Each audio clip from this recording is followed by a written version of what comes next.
and welcome again. This is Robert Schein, Managing Director and Partner at Blanke Schein Wealth Management. Thank you for joining us for market insights and observations. Today is Tuesday, September 19th. Let's get down to our three topics, observations, insights of what we're paying attention to as markets are, so you should be too, and thanks for watching. So the three topics we're going to talk about today is the Fed is going to kick off their two-day meeting starting tomorrow, and they're going to weigh in on interest rate policy, whether they hold, keep rates rising as they've been doing for the last 18 months or so. So we're going to find that out in the next couple of days, and that's what's moving markets, even still to this day, as well as interest rates. So we'll talk about that. Optimism over a soft landing. There's been a lot of news and headlines made about that. We'll talk about that, as well as the money flow, the market's money flow. We always pay attention to this, sort of where the bets are being placed, money moving into the market, moving out of the market, and that's captured through the ETF report that we get at Blanke Schein Wealth Management. So we'll talk about that too as well. But let's talk about the Fed September meeting. Essentially, the back half of September always brings noise, volatility in the marketplace, carrying on through October. But then you add in sort of where the Federal Reserve is right now. If you look at the betting markets right now, there's less than like a 1 or 2% chance that the Federal Reserve is going to raise rates later this week. Again, it's a two-day meeting. So the first day they're in conference. Day two is when Jerome Powell, which is this Thursday, will come out and with the interest rate policy that the government has voted on. We'll find out, what side of the table everyone was on, whether it's inflationary, hawkish, rates higher for longer, or more accommodative and less hawkish, more dovish, if you will. I wouldn't put anybody in the dovish camp right now because I don't think anyone's going to jump to lowering interest rates just yet. That's squarely in the middle. As of right now to 2024, that could change overnight. You never know. But expectations right now, keep rates where they are. But what's going to move the market is the press conference, what Jerome Powell actually says. And that's Thursday around, I think, 11 o'clock Pacific Standard Time till about 1 o'clock. In that range, we see a lot of volatility. Market's going to move on and hang on every word that he says. What the expectations are, is it every other meeting? The October, sort of November 1st meeting, there's supposed to be another hike priced in. Will they continue with that? Will they be data dependent? Now, here's what's interesting. We have the government shutting down, right? And if we look at it, it's looming on October 1st, and the House Republicans basically delay the vote on a short-term funding bill.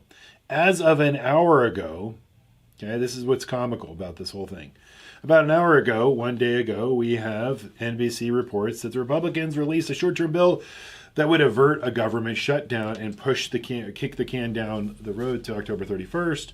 But no, about 41 minutes ago from when I've been filming this, the House Republicans canceled the vote in a short-term funding measure. So essentially, all bets are off and no one really knows. Okay, so what does that mean? At the same time, you also have news about Janet Yellen. Janet Yellen saying, hey, listen, there's no signs of economic downturn, and ultimately warns that the consequence of a government shutdown could be the big thing, that the market event that the market's been worried about for all of summer, if you will. Yellen says soft landing can happen even though we have strikes and a government shutdown and risks of student loans. So she's completely convinced that everything's okay, which when somebody and a politician is convinced or is trying to be convincing, if you will, when there's all these negative headlines that everything's going to be okay, that's the time to sort of take notice, if you will.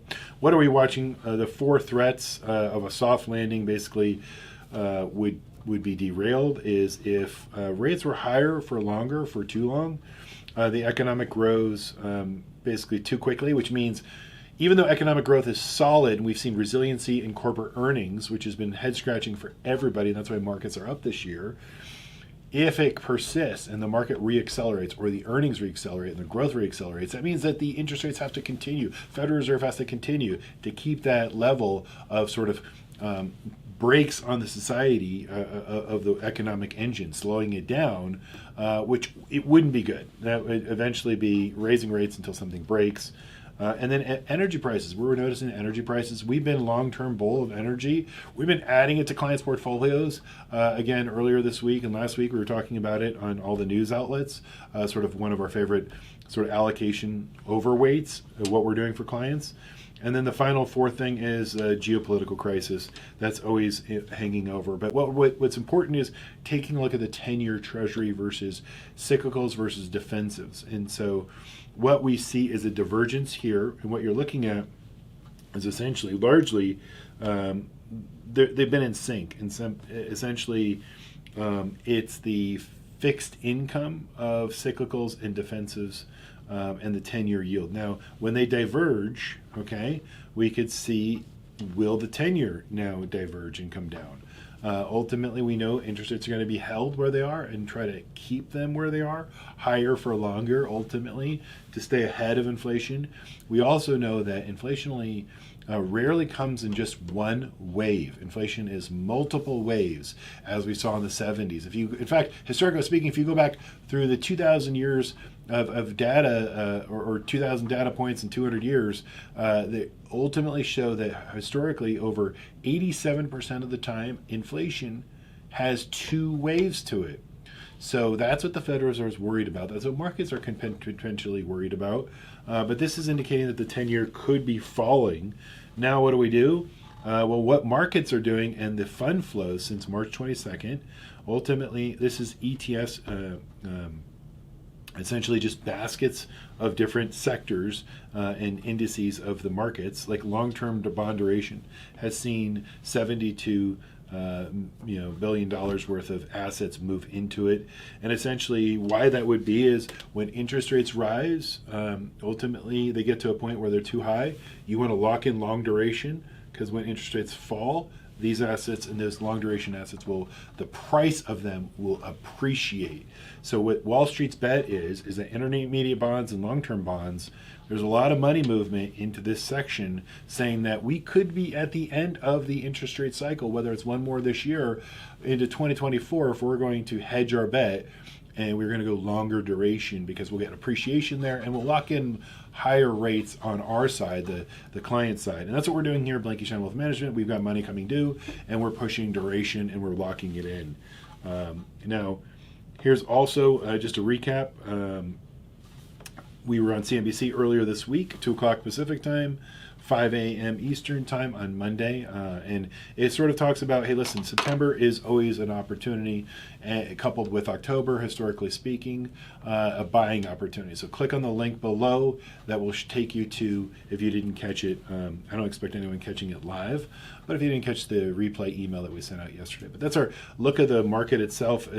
Ultimately, we got some signs of what the market's telling us, and who knows what. I think the biggest thing that the Federal Reserve is going to talk about is the House Republicans and the strike that we're seeing, and all the other cross currents that are building up, and the pressure that's building up, such as student loans on the consumer. So we'll see what the Federal Reserve Chairman says on Thursday. I'll be back Thursday, and we'll talk about this as well.